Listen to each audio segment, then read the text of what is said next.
नमस्कार, आप देख रहे हैं न्यूज़ वन इंडिया। मैं हूं आपके साथ सपना शुक्ला। बुलेटिन की शुरुआत बड़ी खबर के साथ। दिल्ली से क्राइम ब्रांच ने उत्तराखंड में एक बड़ी कार्रवाई की है। रेमडेसिविर इंजेक्शन नकली बनाने वाली फैक्ट्री पर कार्रवाई की गई है। क्राइम ब्रांच की ओर से फैक्ट्री का पर्दाफाश किया गया। फैक्ट्री के मालिक समेत 5 लोगों को गिरफ्तार कर लिया गया है। 25-25 हजार में ये नकली रेमडेसिविर इंजेक्शन बेच रहे थे। तो आपदा को अवसर में बदलने की कोशिश इन लोगों ने की है। ये वो लोग हैं जो मानवता को भुलाकर सिर्फ और सिर्फ पैसे कमाने के लिए किसी को भी मौत के घाट उतार सकते हैं। उनमें से एक 25-25 हजार के नकली इंजेक्शन बनाया करते थे। वो रेमडेसिविर इंजेक्शन जो इस वक्त कोरोना से लड़ने के लिए सबसे ज्यादा कारगर है। कोरोना के जो गंभीर मरीज हैं उनके लिए ये रेमडेसिविर इंजेक्शन बेहद जरूरी और इस वक्त किल्लत भी देश भर में देखने को मिल रही है। लेकिन उसी रेमडेसिविर इंजेक्शन को नकली बनाकर ये फैक्ट्री बेचा करती थी। 25 हजार में एक इंजेक्शन, और वो भी नकली। समझ सकते हैं आप कि लोगों पर पैसा कमाने की हवस किस कदर हावी है कि वो ऐसे में मानवता को भुलाकर किस तरीके से नकली रेमडेसिविर इंजेक्शन बना रहे हैं। आज देश भर में हम इस इंजेक्शन की किल्लत देख रहे हैं। लगातार इस पर सवाल खड़े हो रहे हैं, सरकार से सवाल पूछे जा रहे हैं। लेकिन इस बीच कुछ लोग ऐसे भी हैं जो आपदा को अवसर में बदलने की कोशिश करते हैं। ये वो लोग हैं जिनका इंसानियत से दूर दूर तक कोई लेना देना नहीं है। रेमडेसिविर इंजेक्शन जो इस वक्त सबसे ज्यादा कारगर है, सबसे ज्यादा जरूरी है कोरोना के गंभीर मरीजों के लिए, वो इस तरीके से नकली रेमडेसिविर इंजेक्शन बनाते हैं। खबर हैरान कर देने वाली है और साथ ही साथ सवाल भी खड़े करती है कि ऐसे समय में जब सबको साथ आना है, एक दूसरे की मदद करना है, तब कुछ लोग ऐसे भी हैं जो सिर्फ और सिर्फ अपनी जेब भरने के लिए किसी की जान से भी खिलवाड़ कर सकते हैं।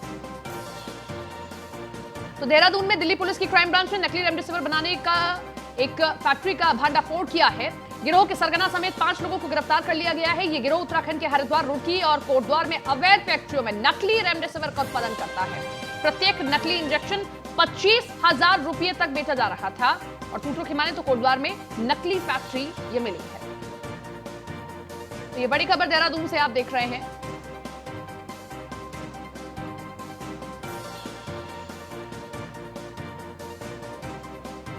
हमारे साथ हमारे विशेष संवाददाता सुदीप जैन जुड़ गए हैं।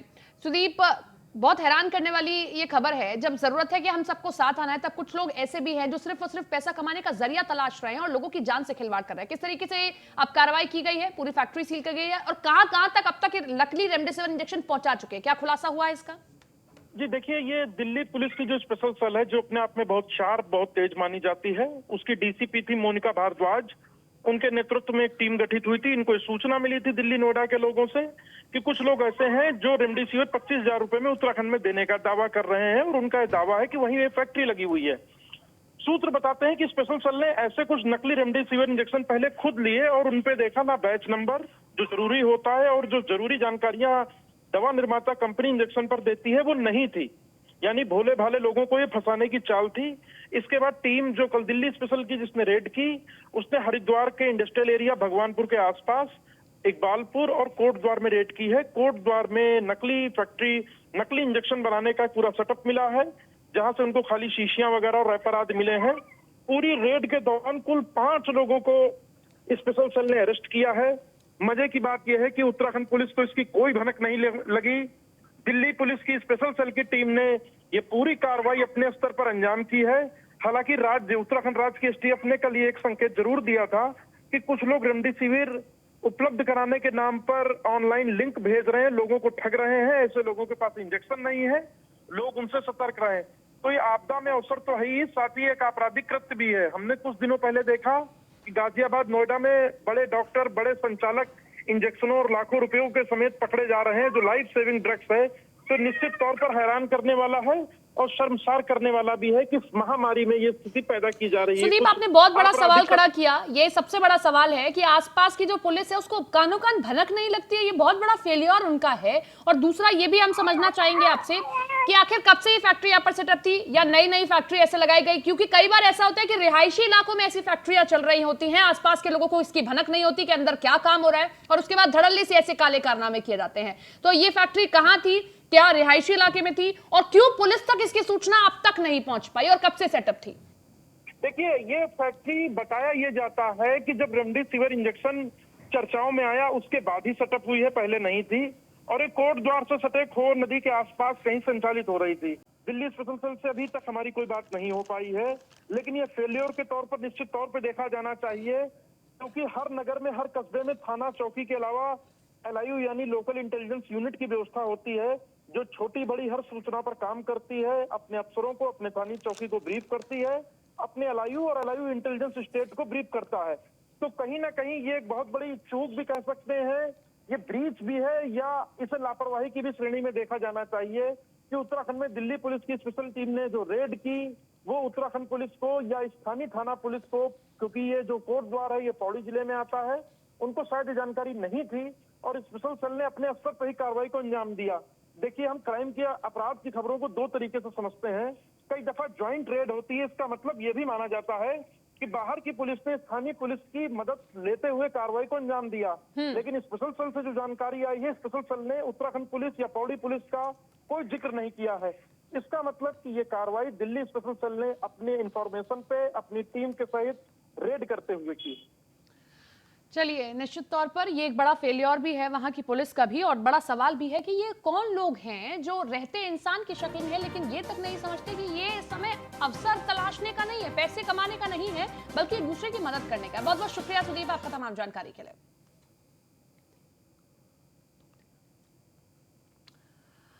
आगे बढ़ते खबरों में, प्रतापगढ़ की खबर, जहां पर दबंगों का जिला अस्पताल में तांडव देखने को मिला है। फार्मासिस्ट और वार्ड बॉय को दौड़ा दौड़ा कर पीटा गया है। वार्ड बॉय के सिर में गंभीर चोटें भी आई हैं। जिला अस्पताल से ऑक्सीमीटर भी लूट ले गए हैं दबंग। स्वास्थ्य कर्मियों से मारपीट की गई है। ये दूसरी घटना है जो कि यहां से सामने आई है। तो ये हैरान करने वाला मामला यहां से दूसरी बार सामने आया है। प्रतापगढ़ से ये खबर, जहां पर आप तस्वीरें देख सकते हैं, वार्ड बॉय के साथ और स्टाफ के साथ, फार्मासिस्ट के साथ इस तरीके से मारपीट हुई है। दौड़ा दौड़ा कर पीटा गया। कुछ दबंग आते हैं, इस तरीके से अपनी दबंगाई दिखाते हैं और ऑक्सीमीटर तक चुरा कर ले जाते हैं। ये समझने की जरूरत है कि ये समय साथ खड़े होने का है, ना कि उन लोगों पर हाथ उठाने का जो कि सेवा में लगे हुए हैं, बिना एक दिन की छुट्टी लिए भी। हम और आप फिर भी घर बैठे रहे, लेकिन डॉक्टर्स पूरे 1-1.5 साल से इसी तरीके से लगे हुए हैं। ये स्टाफ ऐसे ही लगा है, लेकिन ऐसे लोग लगातार प्रशासन पर भी सवाल खड़े करते हैं।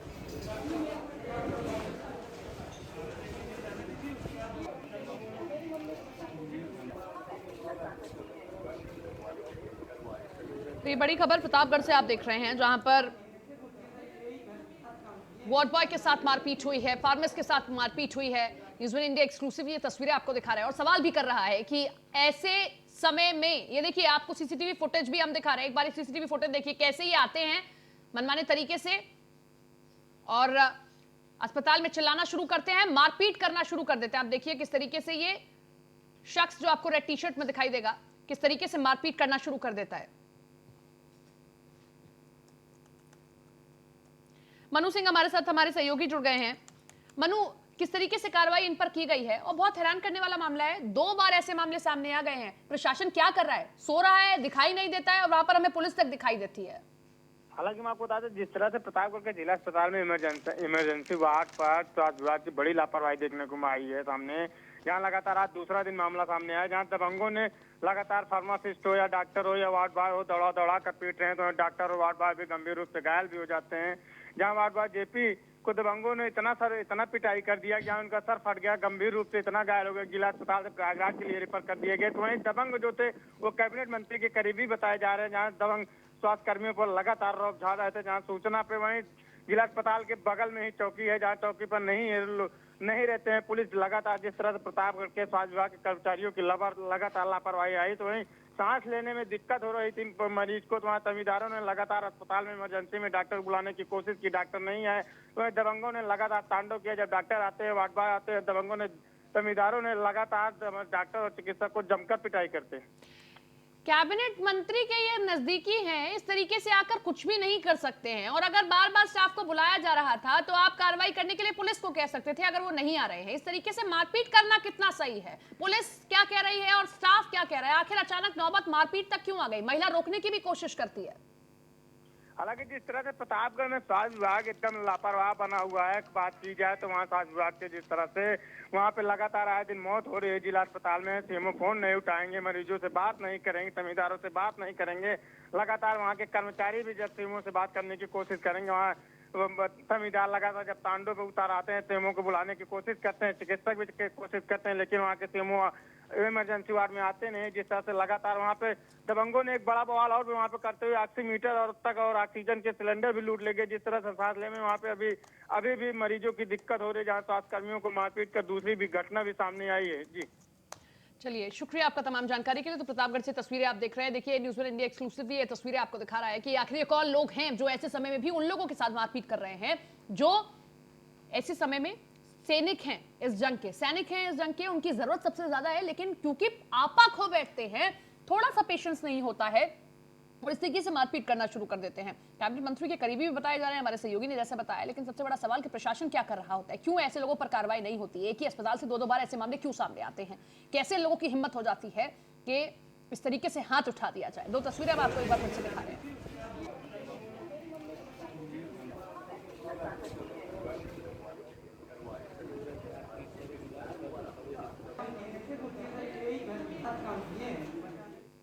लखनऊ से खबर है, जहां पर मतगणना को लेकर यूपी निर्वाचन आयोग ने विशेष तैयारियां कर ली हैं। हर एक मतदान केंद्र पर जो है, मतगणना केंद्र पर आपकी जगह विशेष हेल्प डेस्क तैयार की जाएगी, ताकि जो लोग अगर बीमार पड़ते हैं तो उनका उपचार वहां किया जा सके। इसी के साथ में बुखार, जुकाम और कुछ और लक्षण होने पर मतगणना केंद्र में अंदर जाने की अनुमति नहीं मिलेगी। मतगणना परिसर में प्रवेश से पहले थर्मल स्क्रीनिंग होगी। किसी भी प्रत्याशी को जुलूस निकालने की अनुमति नहीं दी गई है।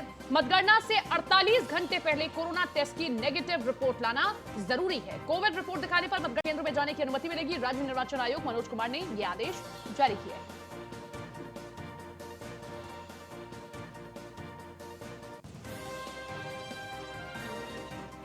लखनऊ से खबर आप देख रहे हैं, 2 मई को मतगणना होनी है पंचायत चुनाव की। ऐसे में तैयारियां पहले से की जा रही हैं, लेकिन इस पर भी सवाल खड़े हो रहे हैं कि 48 घंटे की नेगेटिव रिपोर्ट लाने के लिए कहा है, लेकिन प्रदेश में हम देख रहे हैं जब टेस्ट होते हैं तो 5-5, 4-4 दिन लग रहे हैं। ऐसे में नेगेटिव टेस्ट रिपोर्ट कैसे लाई जाएगी? इससे इतर कुछ और फैसले भी लिए गए। हर एक मतगणना केंद्र पर हेल्प डेस्क तैयार किया जाएगा, जिसमें कि जो लोग अगर बीमार पड़ते हैं उनका उपचार किया जा सकता है। साथ ही साथ अगर बुखार, खांसी या जुकाम जैसे लक्षण दिखाई देते हैं या कोई भी लक्षण जो कोविड जैसे होंगे, अंदर जाने की अनुमति उसके बाद नहीं मिलेगी और अंदर जाने से पहले गेट पर ही थर्मल स्क्रीनिंग की जाएगी। तो ये तमाम व्यवस्थाएं की गई हैं मतगणना केंद्र में। यूपी निर्वाचन आयोग ने यह बड़ा फैसला लिया है। 2 मई को पंचायत चुनाव के नतीजे सामने आएंगे।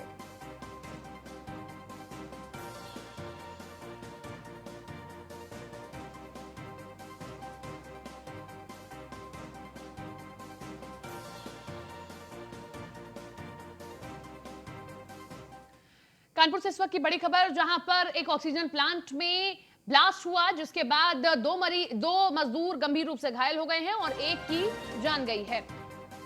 सिलेंडर रिफिलिंग के दौरान सिलेंडर फटता है, 2 मजदूर घायल हुए, एक की मौत हुई है गोविंदनगर में।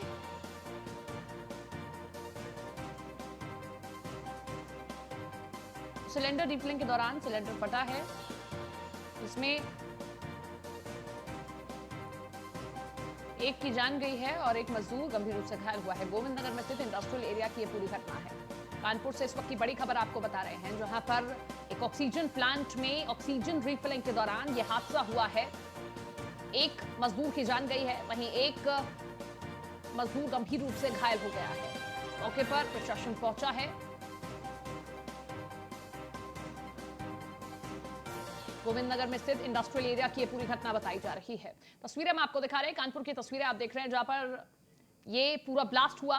गनीमत रही बहुत बड़ा हादसा नहीं होने पाया, लेकिन फिर भी हादसा जिसमें एक मजदूर की जान चली गई है, एक मजदूर गंभीर रूप से घायल हो गया है। ऑक्सीजन रिफिलिंग का काम यहां चल रहा था।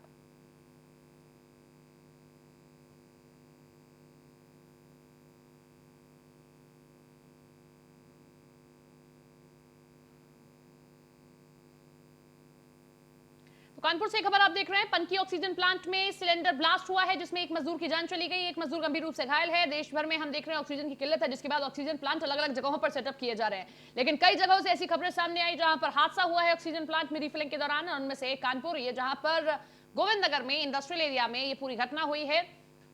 पनकी ऑक्सीजन प्लांट में ऑक्सीजन रिफिलिंग के दौरान सिलेंडर में ब्लास्ट हो जाता है और इसमें एक मजदूर की जान चली गई है, एक मजदूर घायल हो गया है, अस्पताल में इलाज चल रहा है। तो आपदा हर ओर से घेर रही है, जहां हम देख रहे हैं कि प्रदेश भर में ऑक्सीजन की किल्लत देखने को मिल रही है और हर जगह ऑक्सीजन की आपूर्ति के लिए जल्द से जल्द ऐसे प्लांट सेटअप किए जा रहे हैं। तो वहीं दूसरी ओर ऐसा हादसा सामने आया है जिसमें एक मजदूर की जान चली गई है, एक मजदूर घायल हो गया है। यहां रीफिलिंग के दौरान ये सिलेंडर ब्लास्ट हुआ।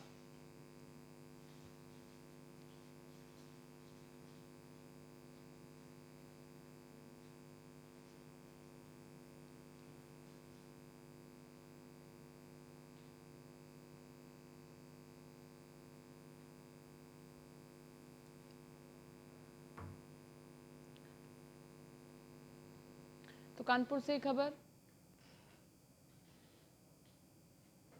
जहां ऑक्सीजन रीफिलिंग के दौरान ये पूरा हादसा हुआ है।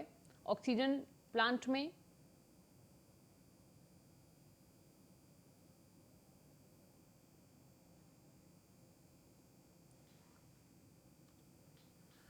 तो हमारे सहयोगी भी हमारे साथ में जुड़ेंगे, उनसे ज़्यादा जानकारी लेंगे। लेकिन इसी बीच एक पहले खबर हम आपको बता दें।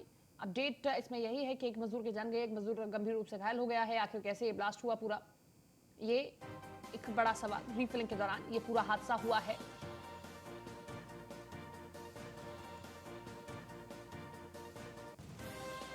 सूरज पांडे हमारे साथ, हमारे सहयोगी जुड़ रहे हैं और वो मौके पर मौजूद है। वहां की तस्वीरें कैसी निकल कर आ रही हैं आपको दिखाते हैं। सूरज, सबसे पहले तस्वीरें दिखाएं, फिलहाल की तस्वीर क्या है और किस तरीके से अब यहाँ पर कामकाज किया जा रहा है। बिल्कुल, आपको बता दें कि गोविंद नगर थाना क्षेत्र के दादानगर ऑक्सीजन प्लांट में इस समय हम मौजूद हैं, जहां पर आपको दिखा दें कि लगातार जिस तरीके से पहले हम आपको ये नजारा दिखाना चाहेंगे कि जो टीन सेट लगा हुआ था तो उससे पूरी तरीके से परखच्चे उड़ गए हैं। इस परखच्चे उड़ने से साफ तौर पर ये तो नजर आता है कि जो धमाका था ये कितना भीषण था। सबसे बड़ी चीज ये है कि जिस वक्त ये पूरा हादसा हुआ है तकरीबन 4:30 बजे का सुबह समय बताया जा रहा है, जिस वक्त कुछ कर्मचारी जो थे वो ऑक्सीजन प्लांट में रिफिलिंग का काम कर रहे थे, तभी अचानक एक ब्लास्ट हुआ और इस ब्लास्ट में एक व्यक्ति की मौत हो गई, तो वहीं 2 लोग बुरी तरीके से घायल हैं। देखिए यहाँ पर साफ तौर पर आपको दिखा दें कि पूरा मलबा जो है यहाँ पर टीन सेट का ये साफ सफाई का कार्य जारी है। तकरीबन पिछले 7 घंटों से ये पूरा ऑक्सीजन प्लांट जो है वो पूरी तरीके से बंद हो गया है। साफ सफाई का कार्य जो है वो किया जा रहा है। यहाँ आला अधिकारी मौके पर मौजूद हैं। इस प्लांट के बंद हो जाने से कानपुर में जो ऑक्सीजन सप्लाई थी उसमें भी काफी बाधा उत्पन्न हो रही है। ऐसे में कहीं न कहीं से कानपुर जिला प्रशासन के लिए काफी बड़ी चुनौती है। जी सूरज, फिर से रीफिलिंग का काम यहाँ पर शुरू कर दिया गया है जैसा हमें देखने को मिल रहा है, क्योंकि आप सही कह रहे हैं कि ऑक्सीजन की किल्लत है। ऐसे में अगर प्लांट में ऑक्सीजन थोड़ी देर के लिए भी रीफिलिंग बंद होती है तो बाहर अस्पतालों में क्या हालत होगी हम समझ सकते हैं। तो क्या फिर बिल्कुल, रीफिलिंग का काम आइए फिर से शुरू किया हम गया? आगे ले चलते हैं और अब दिखाते हैं आपको कि यहाँ पर जो रिफिलिंग का काम है वो यहाँ पर रिफिलिंग का जो कार्य अभी तक सुबह से चल रहा था तकरीबन वो पूरी तरीके से बंद हो चुका है। देखिए यहाँ पर जो ये ऑक्सीजन प्लांट है ये यहाँ पर ये बकायदा यहाँ पर सबके नोजल बने हुए हैं, इसी से ऑक्सीजन सिलेंडरों को भरा जाता है। मगर यहाँ पर पूरी तरीके से देखिए जितने भी जगह है सभी प्लांटों में रिफिलिंग का जो कार्य है पूरी तरीके से बंद है। ऐसे में कहीं ना कहीं से आने वाले वक्त में कानपुर में जो ऑक्सीजन की समस्या तो पहले से ही खड़ी थी और ये जिस तरीके से प्लांट बंद हो गया है ऐसे में कहीं ना कहीं से ऑक्सीजन की जो आने वाले समय में समस्या है वो और भी बढ़ सकती है। जी अगर आपके पास में कुछ कर्मचारी मौजूद हो, उनसे बातचीत अगर आप करें कि आखिर कैसे ये ब्लास्ट हुआ, कहाँ थोड़ी सी चूक हुई जो इतना बड़ा हादसा होते होते, हालांकि 2 मजदूर जो है गंभीर रूप से घायल हो गए हैं, एक की जान चली गई, ये भी अपने आप में एक बड़ा हादसा है। कैसे इसकी भरपाई की जाएगी? जी बिल्कुल, हमारे साथ यहाँ पर कुछ लोग मौजूद हैं। क्या नाम है आपका? किशन, कितने बजे हादसा हुआ है? कितनी देर से बंद है?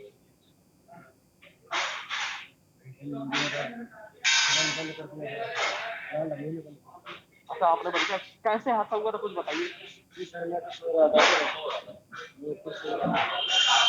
फिर क्या हुआ? हमारे साथ कुछ और लोग भी मौजूद है। किस तरीके से हादसा हुआ और अभी की क्या स्थिति? कारण पता चलेंगे। बाकी अभी हम लोग मेन प्रायोरिटी है अस्पतालों की। सर लगभग कितनी देर में लोगों को ये ऑक्सीजन यहाँ से प्लांट को जो जाती थी कितनी देर में ये सुविधा फिर से चालू हो जाएगी? वापस चालू हो गई है, 1 घंटे के अंदर सप्लाई जाना चालू हो जाएगी। तो जैसा कि देखिए ये राहत भरी खबर है। यहाँ पर इन्होंने हमसे बताया है कि पिछले अगले 1 घंटे में यहाँ पर जो ऑक्सीजन की जो सप्लाई है वो अस्पतालों में जो यहाँ से ऑक्सीजन जा रही थी वो फिर से एक बार चालू हो जाएगा ये प्लांट, जो कि काफी राहत का विषय है। जी बिल्कुल, और बाधा जो हम देख रहे थे कि उत्पन्न हुई थी अब थोड़ी सी दूर हुई है। हम उन मजदूरों को लेकर भी अपडेट चाहेंगे। सूरज की क्या अपडेट है उन मजदूरों को लेकर जो गंभीर रूप से घायल हैं और एक की जान गई है, रीफिलिंग के दौरान जान गई है। ऐसे में जिम्मेदारी बनती है कि परिवार वालों को आर्थिक रूप से मदद मुहैया कराई जाए। जी बिल्कुल, जैसा कि आपको दिखा दें कि ये वही जगह, हम आपको ले चलते अपने कैमरा पर्सन से कहेंगे, दिखाएंगे कि ये वो जगह है। इसी जगह पर ये पूरा हादसा हुआ है। यहाँ पर देखिए बाकायदा, मैं अपने कैमरा पर्सन से कहूंगा ये दिखा दे, यहाँ जूता देखिए, एक जूता का पड़ा हुआ है जिसके पूरी तरीके से परखच्चे उड़ गए हैं। ये साफ तौर पर जूता देखा जा सकता है। इसी जगह पर यह हादसा पूरा हुआ है जहां पर ऑक्सीजन प्लांट में रिफिलिंग का कार्य चल रहा था। उसी समय यह हादसा हुआ। इस पूरे घटनाक्रम में एक मजदूर की निर्मम तरीके से मौत हो गई है, जिसके बाद पुलिस ने उसको पोस्टमार्टम के शव को भेज दिया है। वहीं 2 लोग इसमें घायल हुए थे, जिसमें एक नॉर्मल घायल था जिसको अब उसके घर भेज दिया गया है। वहीं एक जो व्यक्ति बुरी तरीके से जख्मी है उसका उपचार अस्पताल में भी जारी है। वहीं चलिए, आप नजर बनाए रखिए, अपडेट होता है आपके पास आते हैं। फिलहाल शुक्रिया आपका तमाम जानकारी के लिए। आगे बढ़ेंगे खबरों में। हरदोई से खबर है जहां पर नगर पालिका चुनाव में कोविड नियमों की धज्जियां उड़ी हैं। तो ये बड़ी खबर हरदोई से, नगर पालिका चुनाव में कोविड नियमों की धज्जियां उड़ी हैं। बिना मास्क और भीड़ के साथ चुनाव प्रचार किया जा रहा है। चुनाव प्रचार के दौरान प्रशासन ने ना तो कोई इन पर कार्रवाई की है। बिना मास्क प्रचार का वीडियो सोशल मीडिया पर अब वायरल हो गया है। पिहानी में नगर पालिका के उपचुनाव में ये देखिए चुनाव प्रचार किया जा रहा है और कितने लोगों के चेहरों पर आपको मास्क दिखाई देगा। आप तस्वीरों में खुद ही देख सकते हैं। तस्वीरें अपने आप हकीकत को बयां कर रही हैं। और सबसे बड़ा सवाल कि जब ये सब ऐसा हो रहा है, वहां प्रशासन मूक दर्शक बनकर खड़ा हुआ है। कोई सख्ती इन पर नहीं की जा रही है, ना ही सवाल किया जा रहा है कि आखिर ऐसे चुनाव प्रचार क्यों किया जा रहा है। हमारे वहीद भाई, हमारे चेयरमैन साहब का जो सपना था हमारी पिहानी को स्वच्छ बनाता था, किसी बहकावे में मत आइए, किसी बुलावे में मत आइए।